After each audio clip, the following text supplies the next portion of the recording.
ठीक है। क्लीवेज में हमने पढ़ी पहली स्टेज मोरुला, फिर हमने पढ़ी ब्लास्टुला, अब तीसरी स्टेज चलती है गैस्टुला। ये मैं बार बार आपको स्टेज के नाम इसलिए रिकॉल कराती हूँ कि बच्चों को ये टॉपिक बहुत ज़्यादा मुश्किल लगता है, लेकिन अगर आप बार बार रिकॉल करेंगे तो आपको ये इसी वक्त जो है वो याद हो जाएगा। गैस्टुला में क्या होता है, the next stage followed by blastula is called gastrula and the process of fits formation is called gastrulation. जो एम्ब्रियो इस स्टेज में क्या कहलाता है, गैस्टुला कहलाता है, और इस प्रोसेस को हम क्या कहते हैं, गैस्टुलेशन, जिसमें गैस्टुला बन रहा है, सारे काम हो रहे हैं, तो इसे हम कहते हैं gastrulation. During this process beside cell division, cell migration and their rearrangement at definite location in the embryo occurs. देखिए इस स्टेज में क्या होता है, सेल डिवीजन तो होती रहती है, सेल डिवीजन के साथ सेल जो है माइग्रेट भी करते हैं, अपनी रीअरेंजमेंट भी करते हैं, अपने आप को सेट भी करते हैं। ठीक है, ये सारा काम गैस्ट्रुला में होता है, जिसके नतीजे में इसमें जर्मिनल लेयर्स फॉर्म होती हैं। क्या फॉर्म होती हैं, 3 जर्मिनल लेयर्स फॉर्म होती हैं। गैस्ट्रुला का सबसे ज्यादा मेन फीचर ही यही है। It is the in gastrula there is a formation of 3 germinal layers which are ectoderm, mesoderm and endoderm. These cells begin to differentiate into a definite layers, the ectoderm, the mesoderm and the endoderm. All the cells of avian embryo come from epiblast. This type of gastrulation involves archenteron formation without invagination. The cell of presumptive endoderm and presumptive mesoderm present in the epiblast move towards the midline of blastid disc, then detach and move inwards towards the yolk. As a result of medial movement on the surface and the inward movement of the cell at the blastid disc middle, a groove, the primitive streak, is produced. It has a swelling at its anterior end called primitive node or Hansen's node. As more cells are added, the primitive streak elongates. It is functionally equivalent to the dorsal lip of blastopore in frog. ये मैं आपको जब पूरा diagram में बताऊंगी तो बहुत ज़्यादा क्लियर हो जाएगा, इसलिए परेशान बिल्कुल भी नहीं होए। पहले हम यहाँ पे पढ़ लेते हैं इन्होंने बोला क्या है। इन्होंने सबसे पहले तो आपने गैस्ट्रुला में 3-4 बातें याद रखने वाली। गैस्ट्रुला में सबसे पहले क्या होता है, एम्ब्रियो स्टेज में क्या कहलाता है, गैस्ट्रुला कहलाता है। प्रोसेस ऑफ इट्स फॉर्मेशन क्या कहलाती है, गैस्ट्रुलेशन। ठीक है, इसमें होता क्या है, 3 जर्मिनल लेयर्स फॉर्म होती है, एक्टोडर्म, मीजोडर्म और एंडोडर्म। अब इन्होंने बताया कि किस तरह से तीनों जर्मिनल लेयर्स फॉर्म होती हैं। सबसे पहले जो एपीब्लास्टिक लेयर होती है उसमें सेल जो है वो माइग्रेट करते हैं बीच में। ठीक है, साइड वाले सारे, जैसे समझे एक फ्लोर पे मिट्टी, आपने सारी मिट्टी को जमा करके बीच में जमा कर दिया, इस तरह से सेल माइग्रेट होते हैं और बीच में आते हैं, एक गढ़ा टाइप का बनाते हैं जिसे हम कहते हैं प्रीमिटिव ग्रूव। पहले प्रीमिटिव स्ट्रीक बनती है, फिर प्रीमिटिव ग्रूव बनता है। उसके एंटीरियर एंड पे एक स्वेलिंग होती है जिसे हम कहते हैं प्रीमिटिव नोड और हैंसेंस नोड। ठीक है, होता क्या है कि फिर सेल माइग्रेट करके इस गढ़े में से नीचे जाते हैं और अपनी रीअरेंजमेंट करते हैं। ठीक है, इस तरह से जो है ना वो लेयर्स फॉर्म करते हैं। नेक्स्ट स्लाइड में मैं आपको बताऊंगी कि किस तरह से तीनों लेयर्स फॉर्म होती है, फिर मैं आपको डायग्रामेटिक रिप्रेजेंटेशन बता दूंगी, तो उसमें आपको जो है ये कॉन्सेप्ट और क्लियर हो जाएगा। तो दिस इज गैस्ट्रुला। अब इसकी फर्दर हम देख लेंगे कि किस तरह से लेयर्स फॉर्म होती हैं। नाउ सबसे पहली जो लेयर फॉर्म होती है वो होती है हमारे पास एंडोडर्म फॉर्मेशन। तो किस तरह से एंडोडर्म फॉर्मेशन होती है ये देख लेते हैं। Some cell of the epiblast migrate through the primitive streak to move downward mingling with the cell of hypoblast which contribute number of cells to the embryo. It seems to help direct the formation of primitive streak and it's required for the normal development. Eventually segregating from the endoderm, the hypoplastic cells form a portion of sac surrounding the yolk and a stalk connecting the yolk mass to the embryo. Endoderm किस तरह से form होती है, पीछे हमने पढ़ा कि primitive streak form होती है, फिर उसमें गढ़ा बन जाता है तो प्रीमिटिव ग्रूव बन जाता है। सेल जो है उस गढ़े में से जंप करके नीचे चले जाते हैं। जब वो नीचे जाते हैं तो एपीब्लास्टी, बीच में ब्लास्टोसील कैविटी थी, इसके नीचे हाइपोब्लास्ट थी, तो ये कैविटी में आते हैं, कैविटी से फिर ये आते हैं हाइपोब्लास्ट में। जब ये हाइपोब्लास्ट में ऊपर से सेल आते हैं ना, जैसे आप ये आते जाते हैं और हाइपोब्लास्टिक सेल को धक्का देते जाते हैं, उनको हटाते जाते हैं और खुद उनकी जगह पे क्या होते हैं, सेटल होते जाते हैं, और इस तरह से आहिस्ता आहिस्ता पूरे हाइपोब्लास्टिक सेल रिप्लेस होके एंडोडर्म फॉर्म हो जाती है। पूरे एपिब्लास्ट के सेल नीचे आ जाते हैं और उसमें पूरी क्या बन जाती है, एंडोडर्म फॉर्मेशन हो जाती है, पूरी एक लेयर फॉर्म हो जाती है जिसे हम कहते हैं एंडोडर्म। अच्छा, एक बात आपने याद रखनी है कि जितने भी स्ट्रक्चर बनते हैं वो सब किससे बनते हैं, एपिब्लास्ट से बनते हैं। क्या होता है कि जब फॉर्मेशन हो रही होती है, आई मीन टू से डेवलपमेंट जब हो रही होती है, तो एम्ब्रियो होता है, फिर उसमें गैस्ट्रुला का जब स्टेज होता है तो गैस्ट्रुला में तीनों जर्मिनल लेयर्स बनती है। वो तीनों जर्मिनल लेयर्स किससे बनती हैं, ये बात जरूर याद रखनी है बच्चे, बहुत कंफ्यूज हो जाते हैं कि वो हाइपोब्लास्ट से समझ रहे होते हैं कि एंडोडर्म बन रही है। नहीं, सेल जो है वो ऊपर से ही माइग्रेट करके आए। कौन से सेल आए? एपीब्लास्टिक सेल्स ही आए हैं। तो endoderm, mesoderm, ectoderm, this all 3 layers are form by the epiblastic cell. इन तीनों की कौन है सोर्स? एपीब्लास्ट ही है। फिर ये तीनों लेयर जो है आपकी वो चिक की बॉडी के डिफरेंट स्ट्रक्चर बनाने लगती है। एपीब्लास्ट सारी कवरिंग्स वगैरह, नेल, फेदर वगैरह बनाती है। एंडोडर्म जो है सारी वेसल्स की कवरिंग वगैरह बनाती है। मेसोडर्म सारी कैविटी वगैरह बनाती है। ठीक है, तो सारे सबकी सोर्स क्या है? एपीब्लास्ट ही है। इसके बाद आ जाती है mesoderm formation. As soon as the endoderm establishes the remaining cell of the primitive streak begin to migrate laterally into the blastocoel to form a new layer of cells called mesoderm. जब endoderm form हो जाएगी तो उसके बाद ये जो एपीब्लास्टिक sales है वो दोबारा से नीचे आते जाएंगे और वो जो है वो जो कैविटी थी, अब वो कैविटी खत्म हो जाएगी और उस कैविटी की जगह पूरी एक लेयर फॉर्म हो जाएगी जिसे हम कहेंगे मेसोडर्म। ठीक है, उसे हम क्या कहेंगे? मेसोडर्म। तो यहाँ पे हम डिस्कस कर लेते हैं जो पूरा हमने क्लीवेज से लेके 3 जर्मिनल लेयर्स की फॉर्मेशन तक पढ़ा, तो इसको हम डायग्रामेटिक थोड़ा सा डिस्कस कर लेते हैं। लेकिन सबसे पहले डायग्राम जो आपको दिख रही होगी, तो इसमें ये क्या, येलो वाला पोर्शन का ये योकी हाफ है। ठीक है, इसके ऊपर का जो एरिया है ये कहलाती है ब्लास्टर डिस्क या जर्मिनल डिस्क, जिसमें हमने कहा था कि क्लीवेज होता है और ये डिस्कॉइडल क्लीवेज होता है कि ये सिर्फ जो है ऊपर की जर्मिनल डिस्क को डिवाइड करती है, नीचे योकी हाफ को डिवाइड नहीं करती। तो पहला क्लीवेज देखें एक वर्टिकल प्लेन में हुआ, दूसरा क्लीवेज उसके राइट एंगल पे होता है। ठीक है, ये 2 क्लीवेज राइट एंगल पे हुए। फिर तीसरा क्लीवेज जो होता है ये होता है हॉरिजॉन्टल क्लीवेज। ठीक है, तीसरा क्लीवेज क्या होता है? हॉरिजॉन्टल होता है, जिसके नतीजे में ब्लास्टोमेयर्स फॉर्म हो जाते हैं। हम कहते हैं 8 सेल्स फॉर्म हो जाते हैं, जिसको हम कहते हैं ब्लास्टोमेयर्स। और वो जो 8 सेल्स होते हैं या जो बॉल हो जाती है, कॉम्पैक्ट सेल की बॉल फॉर्म होती है, उसे हम कहते हैं मोरुला, जिसे हम मलबेरी से रिजेम्बलेंस देते हैं। ठीक है, यहाँ तक तो बहुत क्लियर है, मोरुला तक आपको समझ आ गया होगा। मोरुला के बाद वाली स्टेज आती है, क्योंकि शॉर्ट लिव स्टेज होता है, देन फॉरन से हमारे पास आ जाते हैं ब्लास्टुला। ब्लास्टुला में मैंने आपको एक ईजी वे याद कराया था कि ब्लास्टुला में आपको क्या याद रखना है कि ब्लास्टुला जब भी होगा तो ब्लास्टुला में क्या फॉर्म हो जाती है? Blastocoel cavity. देखिए आपको दिख रहा होगा, पहले ही कॉम्पैक्ट बॉल थी, अब इसके सेल्स जो है ऑर्गेनाइज हुए 2 लेयर में। ये ऊपर वाली लेयर कहलाती है एपीब्लास्ट। ठीक है, ये क्या कहलाती है? एपीब्लास्ट। और नीचे वाली लेयर क्या कहलाती है? नीचे वाली लेयर क्या कहलाती है? हाइपोब्लास्ट कहलाती है।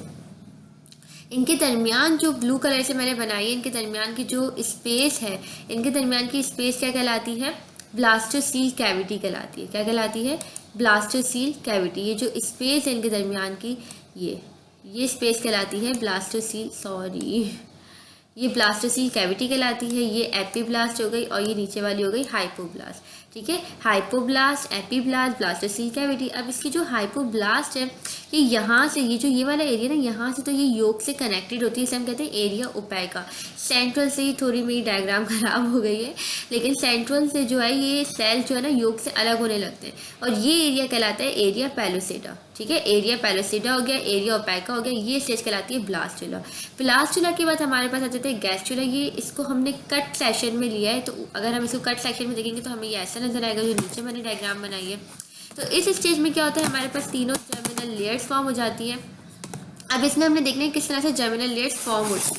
सबसे पहले आ जाए तो सबसे पहले मैंने कहा था कि सेल की मीडियल माइग्रेशन होती है। ठीक है, सेल की मीडियल माइग्रेशन होती है। क्या होता है कि ये जो हमारे पास ये है, ये जो रेड से एरो बनाया हुआ है, इसका मतलब ये कि जो साइड के सारे सेल हैं एपीब्लास्ट। देखिए ये सबसे पहले तो आप स्ट्रक्चर समझिए, ये ऊपर का एपीब्लास्ट है, ये बीच में कैविटी है ब्लास्टोसील, और ये नीचे वाली लेयर क्या है? हाइपोब्लास्ट है। ठीक है, अब क्या होगा, ये जो सेल्स हैं ये सेल सारे साइड से माइग्रेट करेंगे, मीडियल माइग्रेट करेंगे और ये एक स्ट्रीक बना देंगे, इसे हम कहेंगे प्रीमिटिव स्ट्रीक। फिर ये स्ट्रीक जो है पहले तो एक दरार फॉर्म होगी, ये दरार जो है वो उसमें गड्ढा फॉर्म हो जाएगा। ठीक है, सेल्स जो है बनाएंगे और एक गड्ढा टाइप का बना देंगे, ये कहलाएगी प्रीमिटिव स्ट्रीक। और इसके ऊपर ये जो स्वेलिंग है, इसके एंटीरियर पोर्शन पे थोड़ी स्वेलिंग होती है, इसे हम कहते हैं प्रीमिटिव नोड। क्या कहलाती है? Primitive node. ठीक है, हैंसेल्स नोड या फिर प्रीमिटिव नोड।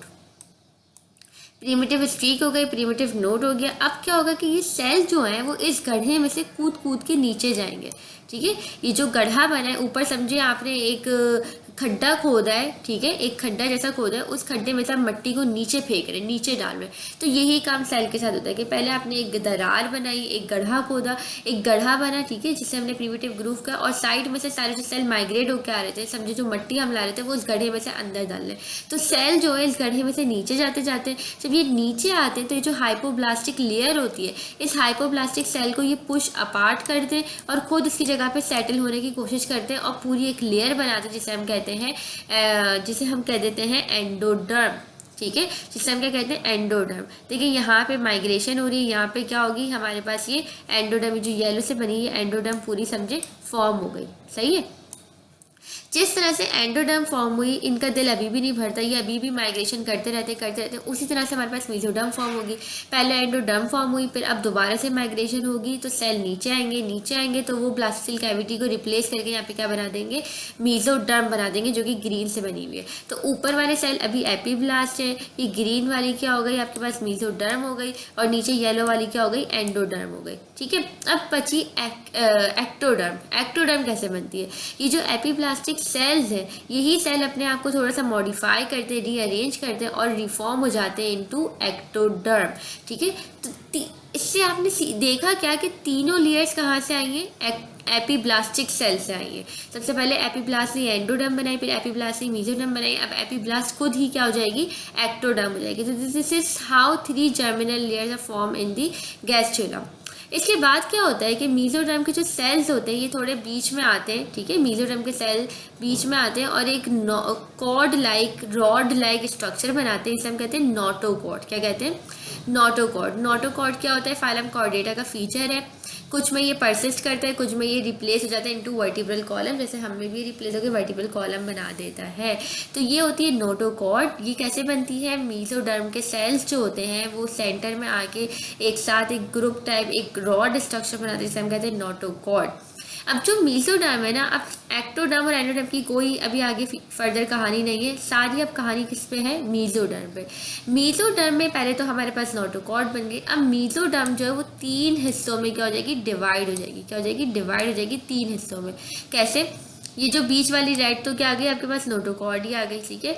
ये जो पिंक वाले ये कहलाते हैं एपीमियर, ठीक है, पिंक वाले कहलाएगा एपीमियर। फिर ब्लू वाला जो है वो कहलाएगा मीजोमियर, ठीक है, ब्लू वाला पार्ट क्या कहलाएगा, मीजोमियर। और साइड वाला जो बचा हुआ है वो कहलाता है हाइपोमियर। हमने क्या कहा कि मेसोडर्म में पहले नोटोकॉर्ड बनी, फिर वो डिवाइड हुई 3 पार्ट्स में, एपीमियर, मेसोमियर एंड हाइपोमियर। एपीमियर जो है वो सोमाइट्स बना देंगे, उसका हम आगे न्यूरल ट्यूब में पढ़ेंगे। और फिर मेसोमियर से फर्दर स्ट्रक्चर बनाते हैं, और फिर आती है हाइपोमियर। हाइपोमियर क्या करती है, हाइपोमियर जो है ना लेयर जो है, ये जो पार्ट है हाइपोमियर, ये स्प्लिट हो जाता है 2 पार्ट में, ठीक है। हाइपोमियर स्प्लिट हो जाती है 2 पार्ट में और ये 2 लेयर बनाती है। एक लेयर ऊपर की जानिब बनाती है, एक लेयर नीचे की जानिब बनाती है, ठीक है। जो ऊपर वाली लेयर है ये कहलाती है सोमैटिक लेयर, ठीक है। ऊपर वाली लेयर हाइपोमियर की कहलाती है सोमैटिक और नीचे वाली लेयर कहलाती है स्प्लांक्निक लेयर, ठीक है। Somatic layer, splanchnic layer.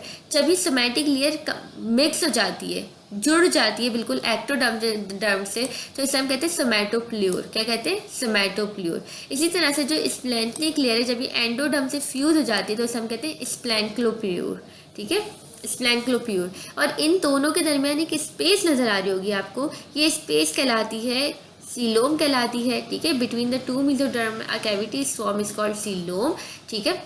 तो इसमें मैंने बहुत हद तक आपको क्लियर करने की कोशिश करी कि किस तरह से एक्टोडर्म फॉर्म हुई, किस तरह से मेसोडर्म फॉर्म हुई, किस तरह से एंडोडर्म फॉर्म हुई, और किस तरह से मेसोडर्म जो है वो नोटोकॉर्ड बनाई उसने, फिर वो डिवाइड हो गई 3 पार्ट में, एपीमियर, मेसोमियर और हाइपोमियर में। एपीमियर जो है वो सोमाइट बनाएगी, मेसोमियर भी मसल स्केलेटन वगैरह बनाती है, हाइपोमियर जो है वो मजीद 2 लेयर में डिवाइड हो गई, सोमैटिक और स्प्लैंक्निक। जो जब वो कंबाइन होगी एक्टोडर्म से और एंडोडर्म से तो वो कहलाएगी सोमैटोप्ल्यूर and स्प्लैंक्लोप्ल्यूर। Now come to the notochord formation and differentiation of the mesoderm। देखिए ये सारा हम पूरा डिटेल में हम पढ़ के आ चुके हैं, बस अब हमने रीड देना है और सारी पुरानी बातों को रिकॉल करना है।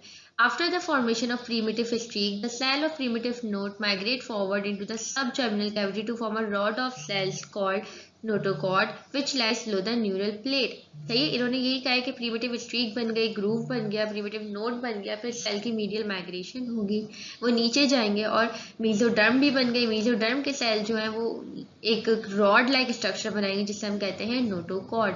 The mesoderm on each side of notochord and nerve cord differentiate into 3 region, epimere, mesomere and hypomere. अब जो मीजोडर्म है नोटोकॉर्ड के बराबर बराबर वाली, वो डिफरेंशिएट होगी 3 पार्ट में, एपीमियर में, मीजोमियर में और हाइपोमियर में। The epimere breaks longitudinally into metamerically arranged segments of somites, which later give rise to muscle, skeleton and connective tissue. जो एपीमियर है वो फर्दर जाके डिवाइड होंगे और वो बना देंगे सोमाइट्स। सोमाइट्स जाके क्या बनाएंगे, जो आपका सेंट्रल होता है ना, एक्सियल मतलब सेंट्रल स्केलेटन बनाएंगे, उसके मसल्स बनाएंगे, उसके कनेक्टिव टिश्यूज बनाएंगे। About 24 hours of incubation, the lateral plate of mesoderm is differentiated into an outer layer, the somatic, and the inner layer, the splenic layer. फिर इन्होंने वही बता दिया जो हाइपोमियर थी, इन्होंने कहा इंक्यूबेशन के 24 आवर्स बाद जो हाइपोमियर थी वो डिफरेंशिएट हो जाएगी 2 लेयर्स में। आउटर वाली जो है या ऊपर वाली कह लें तो वो कहलाती है सोमैटिक, और जो इनर वाली या नीचे वाली जो लेयर बन रही थी वो कहला रही थी splenic layer. The space is form in between these layer is called coelom which soon divide into embryonic and extra embryonic region. मैंने आपको याद करें बताया था कि बिटवीन द टू मीजोडर्म जो कैविटी फॉर्म होती है वो सीलोम होती है, मतलब सोमैटिक और स्प्लेनिक के दरमियान जो स्पेस थी वो कहलाती है सीलोम। ये फर्दर आगे जाके जो है embryonic extra embryonic tissues regions बनाती हैं, ये अभी छोड़ दें। Later, somatic layer fused with the ectoderm and the splenic layer fused with the endoderm to form a somatopleure and splenopleure। ठीक है, वही बात हो गई कि somatic layer ऊपर वाली जो थी वो ectoderm से combine हो जाएगी तो somatopleure बना देगी, और जो नीचे वाली splenic layer थी वो endoderm से combine हो जाएगी तो वो क्या बना देगी, splenopleure। तो this is all about the mesoderm notochord formation and its differentiation. Now, ectoderm formation. The remaining cells of epiblast after the migration of mesoderm from the surface layer or the ectoderm. देखिए क्या होगा कि जब पूरी migration हो गई, सब सारे काम हो गए, उसके बाद जो एपिब्लास्टिक सेल है वो रीअरेंज होंगे, ठीक है, और मॉडिफाई होकर वो खुद क्या बना देंगे, एक्टोडर्म बना देंगे, which is the surface layer. ठीक है, तो this is how 3 germinal layers are formed in gastrula.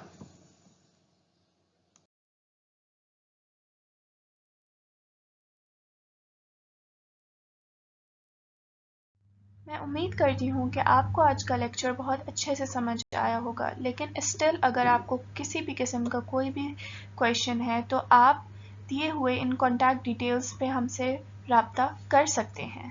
Thank you. Don't forget to subscribe, like, share and comment on our YouTube channel Alpine Academy. Thank you.